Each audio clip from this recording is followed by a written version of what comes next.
जय हिंद साथियों। नमस्कार आप सभी को। स्वागत आप सभी का आपके अपने चैनल IQ स्टडी सेंटर पर। आज की क्लास में हम देखेंगे हरियाणा सिटी 2025 के लिए हरियाणा जीके का प्रैक्टिस सेट नंबर 68। तो कल आपके ये जो सेट हैं जितने भी 69 कल कंप्लीट हो जाएंगे। तो डेली मैंने आपको यहाँ पर 50 क्वेश्चन भी करवाए, तो 69 गुणा अगर 50 गुणा करने जाओगे तो लगभग 3500 के आसपास क्वेश्चन आपके बनते हैं। तो कल से हम यानी कि 1 जुलाई से 30 जुलाई तक आपके लिए टारगेट रखा है। हर सब्जेक्ट की सीरीज 15,000 प्लस क्वेश्चन के क्वेश्चन रहेंगे। 15,000 प्लस MCQ क्वेश्चन मैं आपको करवाने वाला हूँ हर सब्जेक्ट के। तो प्लीज़ उस प्लेलिस्ट को, उस क्लास को, जितनी भी क्लासेज रहेंगी उनको अपने टाइम तक फॉलो करना है। जब तक आपका सीटी नहीं होता 30 दिन तक, तो उससे बाद में ही होगा सीटी, जुलाई के अगस्त में होगा। तो उस तक आपको ये ज्वाइन करते रहना है और अपनी तैयारी को बेहतर बनाना है। तो सभी क्लासेज को टाइम से ज्वाइन करते रहना है। तो चलिए आज के सेशन की हम शुरुआत करते हैं। और हरियाणा सिटी के कंप्लीट PDF प्राप्त करने के लिए आप इस नंबर के ऊपर व्हाट्सअप करके प्राप्त कर सकते हैं। 170 रुपीज़ में हरियाणा सिटी का कंप्लीट सिलेबस आपको प्रोवाइड करवाया जाएगा। ग्राम पंचायत कितने वर्षों के लिए काम करती है? ग्राम पंचायत का जो कार्यकाल होता है वो 5 सालों का होता है, यानी कि जो पंच और सरपंच बनते हैं गांव के अंदर वो 5 सालों के लिए बनते हैं।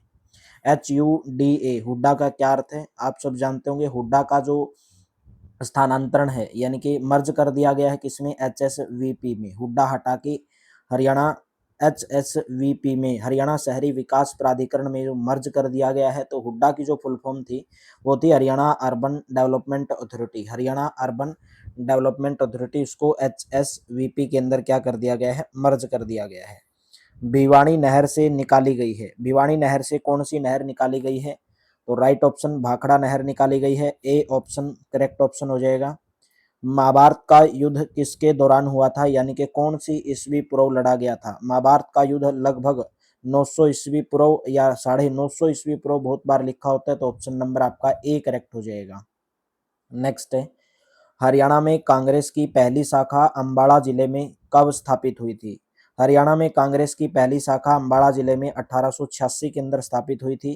बी ऑप्शन करेक्ट रहेगा। गुर्जर प्रतिहार वंश के राजा महिरभोज के समय हरियाणा के किस स्थान पर घोड़ी की खरीद और बेच होती थी? तो राइट ऑप्शन रहेगा पेहवा के अंदर घोड़ों का व्यापार किया जाता था।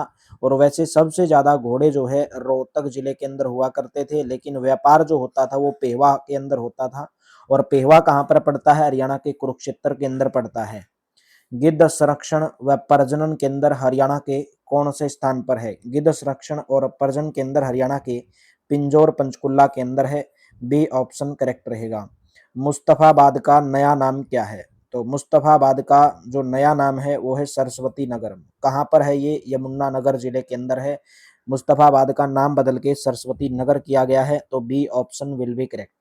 नेक्स्ट है, नीले खद्दर पर लाल टिक्कों वाले गागरे को क्या कहा जाता है? नीले खद्दर पर लाल टिक्के वाले गागरों को कैरी कहा जाता है। तो ऑप्शन नंबर आपका यहाँ पर ए ऑप्शन करेक्ट रहेगा। नेक्स्ट है, बजरंग पुनिया ने 65 केजी में टोक्यो ओलंपिक 2020 में कौन सा पदक जीता था? तो right option option number C कांस्य पदक बजरंग पुनिया के द्वारा 65 केजी टोक्यो ओलंपिक 2020 के अंदर जीता गया था। सी ऑप्शन करेक्ट रहेगा। शौर्य पुरस्कार विजेताओं को नगद पुरस्कार राशि दी जाती है, निम्न में से कौन सा सही है? वे शौर्य पुरस्कार जो विजेताएं हैं उनको कितनी राशि दी जाती है? परमवीर चक्र को 2 करोड़, महावीर चक्र को 1 करोड़, और जो वीरता जो चक्कर है उसको 50 लाख। क्या ये सभी सही है? बिल्कुल सभी सही है, क्योंकि परमवीर चक्र जो विजेता है उनको 2 करोड़ रुपए की राशि दी जाती है। महावीर चक्र विजेता को 1 करोड़ और वीर चक्र विजेता को 50 लाख रुपए दिए जाते हैं। कबड्डी विश्व कप पहली बार कब खेला गया था? कबड्डी विश्व कप पहली बार 2004 के अंदर खेला गया था। सी ऑप्शन करेक्ट रहेगा। हरियाणा रोडवेज इंजीनियरिंग कॉरपोरेशन कहाँ पर स्थित है? हरियाणा रोडवेज इंजीनियरिंग कॉरपोरेशन यानी कि HREC, बहुत बार फुल फॉर्म पूछ लेता है इसकी। हरियाणा रोडवेज इंजीनियरिंग कॉरपोरेशन 1987 के अंदर कहाँ पर स्थापना की गई थी?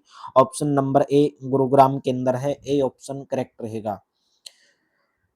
उस झील का उल्लेख अलबरूनी की प्राचीन पुस्तक किताब उल हिंद में किया गया है। इनमें से कौन सी झील है जिसका उल्लेख अलबरूनी की एक प्राचीन पुस्तक है जिसका नाम है किताब उल हिंद, वो किया गया Brahma Sarovar. Option number B option correct रहेगा। मिर्जा अलीजान की ताकत और बावली कहाँ पर स्थित है? मिर्जा अलीजान की ताकत और बावली जो स्थित है वो है नारनौल महेंद्रगढ़। बावड़ी लिख देना, वैसे यहाँ पर बावली लिखा है, बावड़ी। ताकत और बावड़ी कहाँ पर स्थित है? नारनौल महेंद्रगढ़ के अंदर है।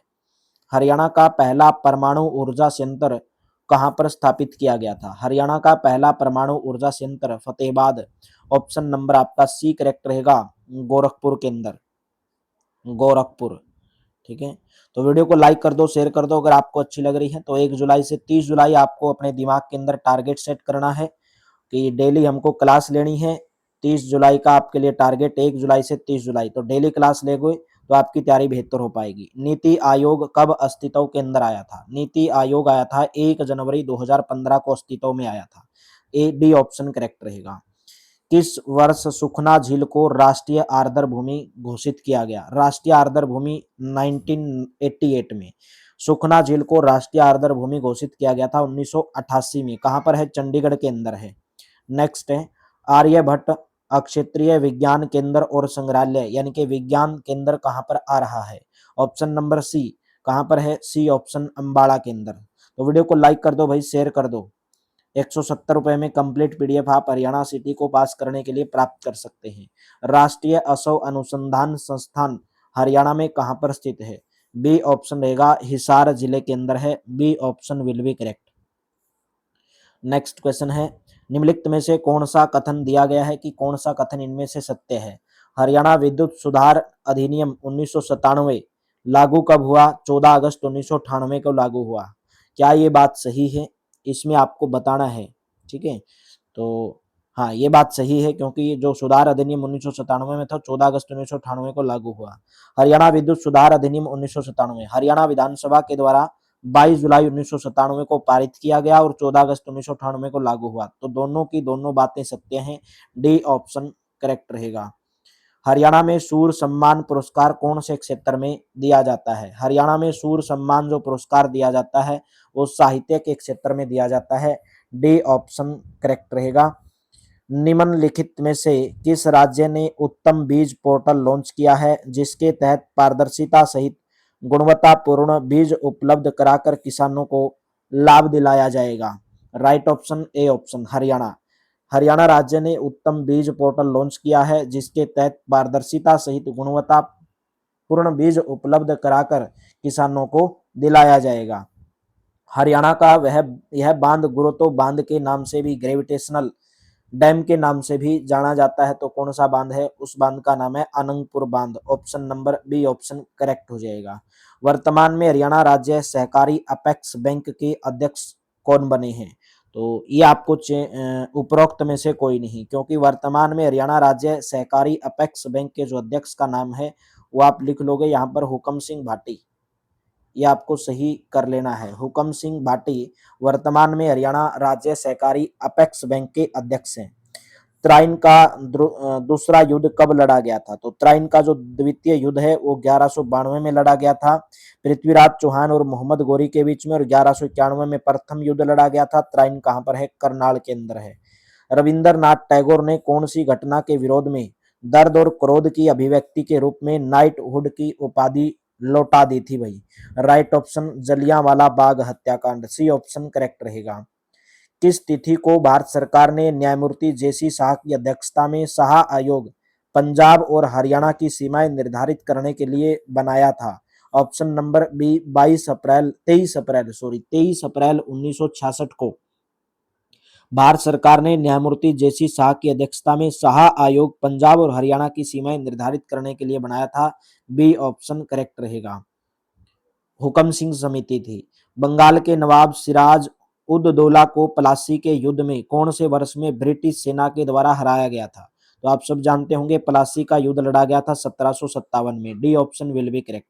सच्चर फॉर्मूले के अनुसार निम्नलिखित में से हरियाणा के कौन से जिले हिंदी अक्षेत्र के अंतर्गत आते हैं? हिंदी अक्षेत्र के अंतर्गत वही गुड़गांव, हिसार, रोहतक, सभी के सभी आ जाएगा। डी ऑप्शन करेक्ट रहेगा। कौन से नगर को हरियाणा की राजनीतिक राजधानी कहा जाता है? हरियाणा की राजनीतिक राजधानी रोहतक जिले को कहा जाता है। डी ऑप्शन करेक्ट ऑप्शन रहेगा। नेक्स्ट है 19वें एशियाई खेलों की मेजबानी कौन करेगा? तो 19वें जो एशियाई खेल हुए थे उनकी मेजबानी राइट ऑप्शन लगा दोगे, चीन ने की थी, लेकिन जो 20वें एशियाई खेल हुए हैं उनकी मेजबानी जापान कौन करेगा? जापान करेगा। ये भी आपको बात ध्यान में रखनी है, ठीक है। नेक्स्ट बताओगे, यह नदी घग्गर की सहायक नदी है। घग्गर की सहायक नदी निम्न में से कौन सी है? कौशल्या। घग्गर की सहायक नदी कौशल्या, बी ऑप्शन करेक्ट रहेगा। सुल्तानपुर राष्ट्रीय पार्क हरियाणा के कौन से जिले के अंदर स्थित है? हरियाणा के अंदर वर्तमान में 2 राष्ट्रीय उद्यान है, कलेसर राष्ट्रीय उद्यान और सुल्तानपुर राष्ट्रीय उद्यान। कहाँ पर है ये? गुरुग्राम के अंदर है, बी ऑप्शन करेक्ट रहेगा। नेक्स्ट है संयुक्त राष्ट्र विश्व प्रसन्नता रिपोर्ट 2021 में भारत को कौन से स्थान पर रखा गया है? तो राइट ऑप्शन हो जाएगा ऑप्शन नंबर सी। लेकिन अभी आपसे ये नहीं पूछेगा, आपसे पूछेगा कि संयुक्त राष्ट्र विश्व प्रसन्नता रिपोर्ट 2025 के अनुसार भारत को कौन से नंबर पर रखा गया है? 747 देशों में से 747 देशों में से भारत 118वें नंबर पर आता है भाई। कौन से नंबर पर आता है? 118वें नंबर पर आता है वर्तमान में 2025 की रिपोर्ट के अनुसार, ठीक है। विश्व प्रसन्नता यानी कि खुशहाली कि लोग कितने खुश हैं। रानी कोर की हवेली निम्नलिखित में से किस प्रकार की चित्रकार के लिए प्रसिद्ध स्थान है? रानी कोर की हवेली, ऑप्शन नंबर डी करेक्ट हो जाएगा, मुरल। बहुत बार मुरल को भित्ति चित्रकारी भी कहा जाता है, मुरल को भित्ति चित्रकारी भी कहा जाता है, मुरल को भी भीतर चित्रकारी। रानी कोर की हवेली कहाँ पर है? पेहवा, पेहवा लगा दोगे, ठीक है। नेक्स्ट बताओगे, कुणाल और बनावली के प्राचीन स्थल कौन सी नदी के किनारे स्थित हैं? ऑप्शन नंबर सी सरस्वती नदी के किनारे स्थित है। हरियाणा के स्टार स्मारक में किसकी समाधि है? हरियाणा के स्टार स्मारक में जो समाधि है वो किसकी है? ताराचंद की है, सी ऑप्शन करेक्ट रहेगा। नेक्स्ट है हरियाणा के निम्नलिखित में से किस जिले को फर्निशिंग रेसे और गलीचों के लिए जाना जाता है? ऑप्शन नंबर ए पानीपत जिले को जाना जाता है, A option will be correct. केंद्रीय आवास और शहरी मामलों के मंत्रालयों के द्वारा किए गए स्वच्छ सर्वेक्षण 2021 में कौन सा शहर स्वच्छतम है? इंदौर शहर, option number A will be correct. Mahatma Gandhi राष्ट्रीय ग्रामीण रोजगार गारंटी अधिनियम 2005 ग्रामीण लोगों को कुल कितने दिन का वेतन रोजगार सुनिश्चित करता है? कितने दिन का? ऑप्शन नंबर सी 100 दिन का रोजगार सुनिश्चित करता है। हरियाणा का निम्नलिखित में से कौन सा जिला मध्यम घने वन के अंतर्गत अधिकतम अक्षेत्र रखता है? ऑप्शन नंबर ए पंचकुला जिला, A option will be correct. Haryana के वर्तमान लोकायुक्त कौन है? तो हरियाणा के वर्तमान लोकायुक्त जो हैं वो है हरिपाल वर्मा। कितने नंबर के हैं ये? 5वें नंबर के लोकायुक्त हैं। हरियाणा के 5वें नंबर के लोकायुक्त हैं कौन? Haripal Verma, A option correct रहेगा। प्राथमिक रूप से हरियाणा राज्य में सर्व शिक्षा अभियान के क्रियान्वयन के लिए कौन उत्तरदायी है? Right option B option, Haryana Vidyalaya Shiksha Pariyojana Parishad, B option will be correct. Haryana का जो गुरुग्राम मानेसर बावल क्षेत्र है किसके उत्पादन हेतु प्रसिद्ध है? ऑटोमोबाइल, बी ऑप्शन करेक्ट रहेगा। नेक्स्ट है हरियाणा में भारतीय कॉरपोरेट मामलों का संस्थान, हरियाणा में भारतीय कॉरपोरेट मामलों का संस्थान कहाँ पर स्थित है? D option will be correct, Manesar, D option correct रहेगा। हरियाणा सरकार ने करनाल में एक इंडो इजराइल बागवानी परियोजना किसानों को उगाने हेतु समर्थ बनाने के लिए स्थापित की है। डी ऑप्शन बेमौसमी सब्जियां, D option will be correct है। झज्जर पहले हरियाणा के कौन से जिले का एक भाग हुआ करता था? रोहतक जिले का झज्जर भाग हुआ करता था, ए ऑप्शन करेक्ट रहेगा। और रोहतक वर्तमान में हरियाणा में 6 मंडल हैं और जिसमें से रोहतक एक मंडल है और सबसे ज्यादा जिले रोहतक मंडल में 5 जिले आते हैं। नेक्स्ट क्वेश्चन है, किसे पिंग पोंग भी कहा जाता है? पिंग पोंग भी किसको कहा जाता है? टेबल टेनिस खेल जो होता है उसको पिंग पोंग भी कहा जाता है, सी ऑप्शन रहेगा। हरियाणा सरकार ने यमुनानगर जिले में कौन से गांव का नाम बदलकर सरस्वती नगर कर दिया है? मुस्तफाबाद गांव का नाम बदलकर हरियाणा सरकार ने जो यमुनानगर जिले के अंदर है उसका नाम बदलकर सरस्वती नगर कर दिया है। तो उम्मीद करता हूँ क्लास पूरी बेहतर लगी होगी, अच्छी लगी होगी। हरियाणा सिटी का कंप्लीट पीडीएफ प्राप्त करने के लिए इस नंबर के ऊपर व्हाट्सएप कर सकते हैं। साथ के साथ में मैं आपको बताना चाहता हूं, अगर 1 जुलाई से 30 जुलाई आप जितनी भी मैं क्लासेज आपको करवाऊंगा, हर सब्जेक्ट की जितने भी क्वेश्चन अगर आपको करवाऊंगा, तो आपका टारगेट रहेगा मेरे दोस्तों 80 मार्क्स का टारगेट आप लेकर चलोगे और डेली क्लास को ज्वाइन करोगे और उनकी प्रैक्टिस करोगे भाई। तो चलिए, thank you, have a nice day. मिलते हैं नेक्स्ट प्रैक्टिस सेट में। और 1 जुलाई से बिल्कुल अपना टाइम टेबल सेट कर लिए। टाइम टेबल कैसे सेट करना, जैसे आपकी क्लास खत्म हो गई, मान के चलो जैसे सुबह 6 बजे करंट अफेयर्स की क्लास थी, तो उसको फटाफट से एक बार रिवीजन कर लेंगे। ठीक है, 7 बजे थी तो उसको एक बार, जैसे अगली क्लास 9:30 बजे आती है, 6 बजे क्लास, 7 बजे क्लास, अगली क्लास आएगी 9:30, तो बीच में जो टाइम होगा उसमें आप दोनों क्लास को रिवीजन कर लोगे। जैसे फिर 9:30 के बाद क्लास आएगी 12 बजे, तो 9:30 बजे वाली जो क्लास होगी बीच में उसका रिवीजन कर लोगे। 12 और 1 बजे क्लास होगी तो उनका आप दिन में रिवीजन कर लोगे। ठीक है, तो चलिए मिलते हैं कल के प्रैक्टिस सेट में। Thank you, have a nice day.